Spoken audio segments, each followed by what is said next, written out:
ओढला जातो तो एकतर द्वेषातून किंवा नैराश्यातून। 2019च्या सत्ता चोरीनंतर आसूड ओढला गेला तो हिंदूंबद्दल तयार झालेल्या द्वेषात। आसूड आदित्य ठाकरेंनी आणला होता, पण आसूड ओढणारे हात उद्धव ठाकरेंचे।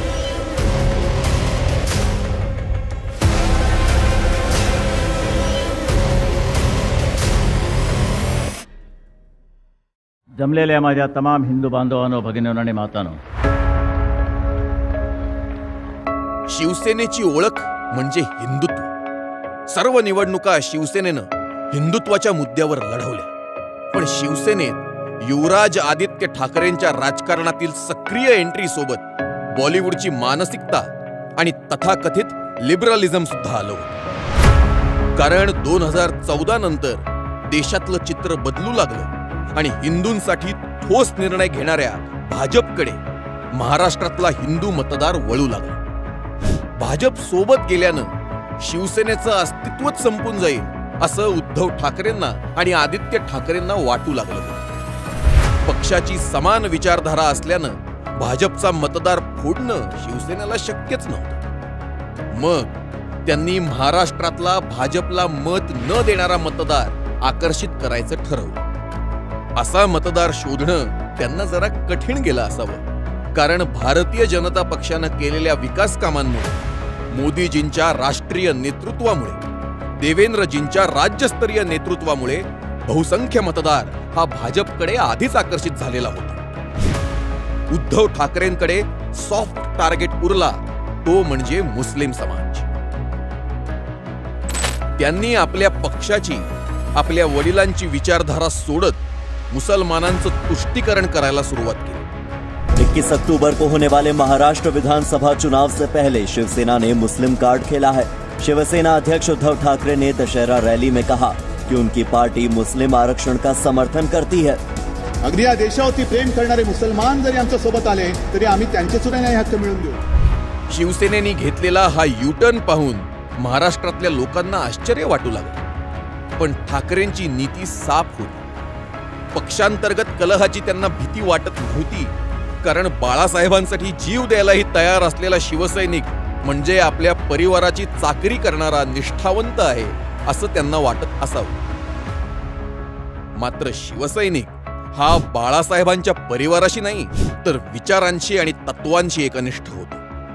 आणि ठाकरेंनी केलेल्या तत्वांच्या तडजोडीमुळे शिवसैनिकांची कमालीची घुसमट व्हायला लागली, कारण जनता प्रश्न जनप्रतिनिधींना विचारत होती। कधीच कुठली निवडणूक न लढवणारे, कोणतंही मंत्रालय न सांभाळणारे मुख्यमंत्री चुकीचे तुष्टीकरणाचे निर्णय घ्यायचे आणि त्याचा त्रास मात्र शिवसेनेच्या खऱ्या जनप्रतिनिधींना व्हायचा। इकडे ठाकरेंना लक्षात आलं की एवढी वर्ष कट्टर हिंदुत्ववादी अशी इमेज असल्यानं मुसलमानांना केवळ तुष्टीकरणाला आकर्षित करता येणार नाही, आणि त्यासाठी आणखी एक पाऊल पुढे जाऊन हिंदू द्वेषी राजकारण करायला हवं। आणि मग अतिशय थंड डोक्यानं प्लॅन केलं गेलेलं पालघर साधू हत्याकांड होतं। पोलिसांसमोरच गावकऱ्यांनी त्र्यंबकेश्वरच्या साधूंची हत्या केल्याचं धक्कादायक वास्तव समोर आले। गावकरी या तिघांना बेदम मारहाण करत असताना पोलिसांनी कोणत्याही प्रकारचा विरोध केलेला या व्हिडिओत दिसत नाहीये। पोलिसांच्या देखत 2 साधूंची हत्या केली जाते, पण उद्धव ठाकरे त्यावर मौन बाळगून असतात। त्यांच्या सीबीआय तपासणीचीही मागणी फेटाळली जाते। हिंदूंचा द्वेष करणाऱ्या सर्व नेत्यांच्या मांडीला मांडी लावून ठाकरे बसतात। महाराष्ट्राचं आराध्य असलेल्या वीर सावरकरांचा वारंवार अपमान करणाऱ्या राहुल गांधींची वाहवा करतात। भारताच्या सार्वभौमत्वाशी प्रतारणा करणाऱ्या मुफ्तींशी सलगी करतात आणि औरंग्यांच्या औलादींच्या पाठीशी उभे राहतात। आपल्याला वाटेल ठाकरे मूर्खपणा करतायत, पण नाही, त्यांच्या या धूर्त खेळीचा त्यांना हवा तसा फायदा झालाच।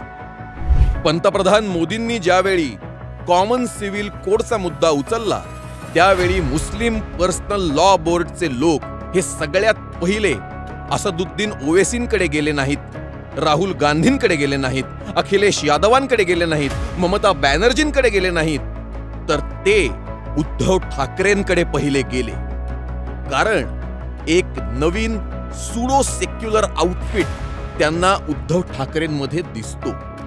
All India Muslim personal law बोर्डचे सदस्य उद्धव ठाकरे यांच्या भेटीसाठी दाखल झालेले आहेत. महत्त्वाची बातमी, शिवसेना भवनामध्ये मुस्लिम पर्सनल लॉ बोर्डाच्या सदस्यांनी उद्धव ठाकरे यांची भेट घेतलेली आहे.